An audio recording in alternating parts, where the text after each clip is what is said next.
हा आपला बॅरेल 200 लिटरचा. आपण ह्या बॅरेलमधून ह्या वेंचुरीमार्फत खत सोडतो. आता आपण 10-26-26 200 लिटर पाण्यात मिसळणार आहे. आपण ह्या बॅरेलला साडीचं फडकं बांधून घेतलेलं आहे. आता ह्यामध्ये आपण 10-26-26 टाकणार आहे.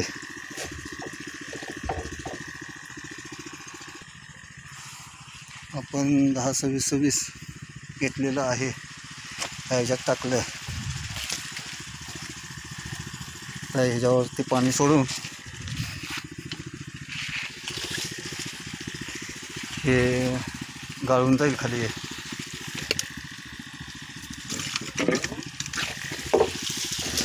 अशा पद्धतीनं गळून खाली जात आहे.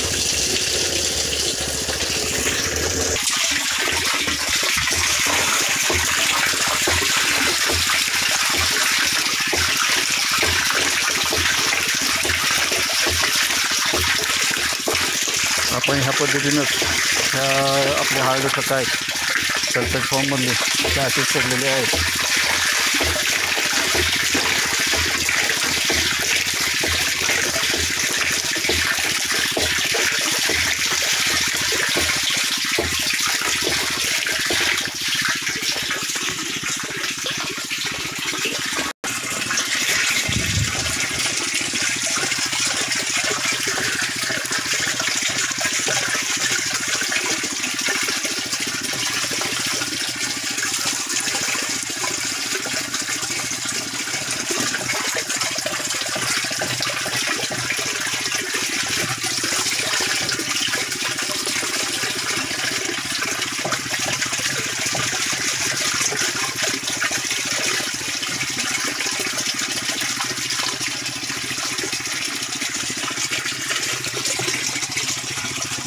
हे असं विरघळत जातं खत.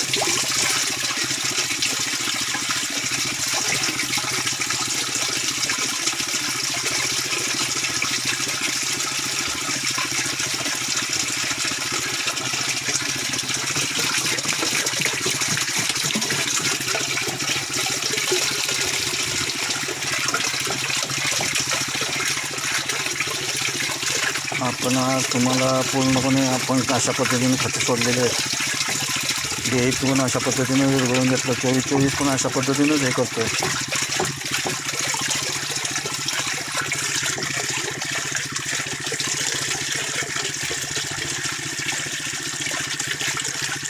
बघा हे पूर्णपणे विरघळून गेलेलं आहे. त्याचा चौथा राहिला आहे पाक. रॉ मटेरियल आहे.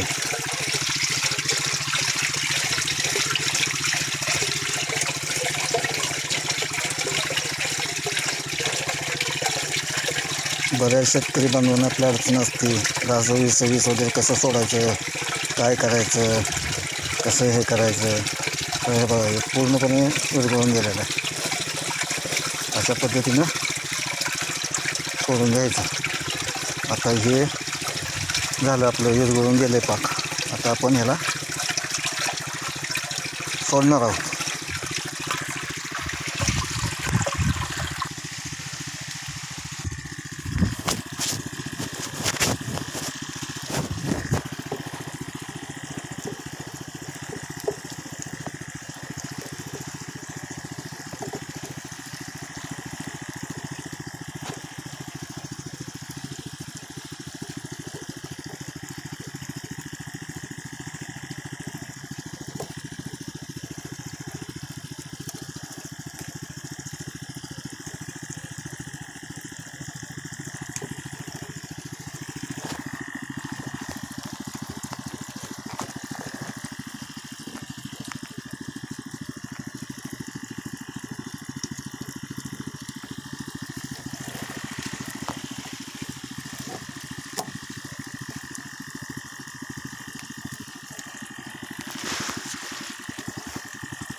फडकं काढून घेतलंय.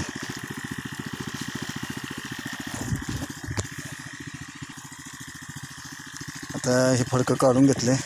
आता ह्याच्यात हे 10-26 हे झालेलं आहे पूर्णपणे.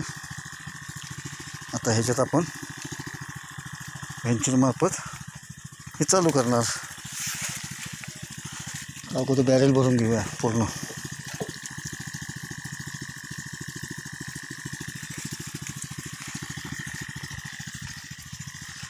मक्कीचा प्लॉट आहे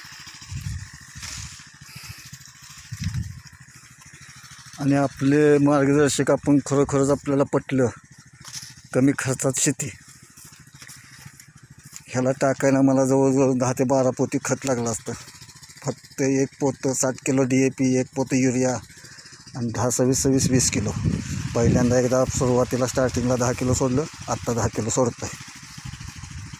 आणि PIB 3 लिटर सोडलेलं आहे. अजून 1-2 लिटर आता सोडायचं आहे. आज 60वा दिवस आहे. प्लॉट पूर्णपणे मारणात आहे, खडकात आहे.